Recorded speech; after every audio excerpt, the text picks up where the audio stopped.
कृष्णम वंदे जगत गुरु। कहानी सनातन है, इसलिए पुरातन है। किसी समय भगवान श्री कृष्ण रुक्मिणी जी के साथ अपने महल में विराजित थे। रुक्मिणी जी को सूचना मिली कि जमुना पार एक बहुत सिद्ध पहुंचे हुए महात्मा ठहरे हुए हैं। कहते हैं वो जन्मों के उपवास हैं। क्या ऐसा हो सकता है प्रभु? भगवान मंद मंद मुस्कुरा रहे थे।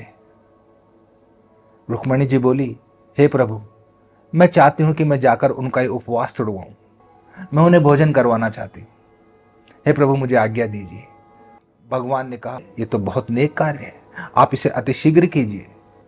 रुक्मिणी जी ने आदेश दिया और तरह तरह के मिष्ठान व्यंजन तैयार करवाए गए। मां रुक्मिणी अपने सखियों और दासियों के साथ जब जमुना किनारे पहुंची तो देखा तो आज तो जमुना बहुत उफान पर है और उसे पार करना तो लगभग मुश्किल था। रुक्मिणी जी थोड़ा उदास हुई। उन्होंने कहा, कैसे जमुना को पार किया जाए? वो फिर भगवान श्री कृष्ण के पास गई और सारी बात बताई। भगवान तो अंतर्यामी है, वो समझ गए।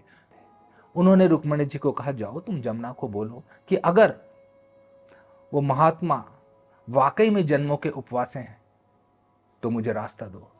रुक्मिणी जी ने बात मान ली और वो जमुना किनारे पहुंची और जाकर मां जमुना से कहा, हे मां जमुना, अगर वो संत जन्मों के उपवास हैं तो मुझे रास्ता दो। जमुना का उफान धीरे धीरे शांत होता चला गया।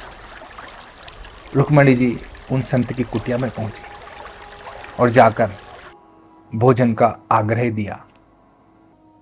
महात्मा ने रुक्मिणी जी का आग्रह नहीं ठुकराया और समस्त व्यंजन और पकवानों को अकेले ही चट कर गए और बड़े आनंदित हुए। रुक्मिणी जी को आश्चर्य हुआ और मन ही मन सोचा कि मैं तो कम से कम 40-50 लोगों का खाना बनाकर लाई थी, जिसे इन महात्मा जी ने अकेले ही चट कर लिया। वाकई ये जन्मों के उपवास रहे हैं। खैर, उनसे आशीर्वाद लेके रुक्मिणी जी ने वापस जाने का अपना भाव प्रकट किया। महात्मा ने आशीर्वाद दिया। रुक्मिणी जी वापस से जमुना किनारे पहुंची तो देखा जमुना जी फिर उफान पर है। अब क्या किया जाए? और संध्या होने को चली थी। वापस महल भी पहुंचना था। रुक्मिणी जी वापस महात्मा जी के पास पहुंची और उनसे आग्रह किया कि आप कुछ रास्ता बताइए, मैं वापस महल कैसे पहुंचूं? सांझ होने वाली है। महात्मा ने कहा कि जब तुम आई थी तब जो बात तुमने बोली थी, जो मंत्र तुम्हें कान्हा ने दिया था, वही मंत्र बोलो, वही बात जमुना जी को कह दो। लेकिन रुक्मिणी जी ने मन ही मन सोचा कि वो बात तो मैंने तब बोली थी जब आपको मैंने ये पकवान मिष्ठान खिलाए नहीं थे। अब तो मेरी आंखों के सामने आपने 40 लोगों का खाना अकेले ही चट कर लिया। अब वो मंत्र तो काम करेगा ही नहीं। अगर वो जन्मों के उपवासे हैं तो हे मां जमुना, मुझे रास्ता दो। रुक्मिणी जी ने कहा कि वाकई वो मंत्र अब काम करेगा जो प्रभु ने मुझे दिया था। महात्मा ने कहा कि उनका मंत्र शाश्वत है, सत्य है, वो हर परिस्थिति में काम करेगा। जाओ तुम बोलो। रुक्मिणी जी को यकीन तो नहीं था, लेकिन जाकर उन्होंने मां जमुना को बोला कि अगर ये महात्मा जन्मों के उपवास हैं तो हे मां जमुना, मुझे रास्ता दो। और मां जमुना ने उन्हें रास्ता दे दिया। धीरे धीरे शांत हो गई।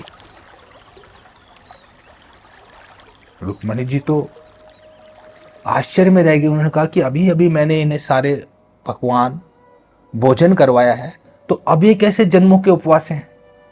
खैर, उन्हें तो महल पहुंचना था। वो भागी भागी महल पहुंची और प्रभु से सारी लीला कही। भगवान मुस्कुराए। भगवान ने कहा कि वो महात्मा वाकई जन्मों के उपवास है। भोजन तो हमारा शरीर करता है, वो महात्मा तो आत्मस्थ है, वो तो आत्मा में स्थित है।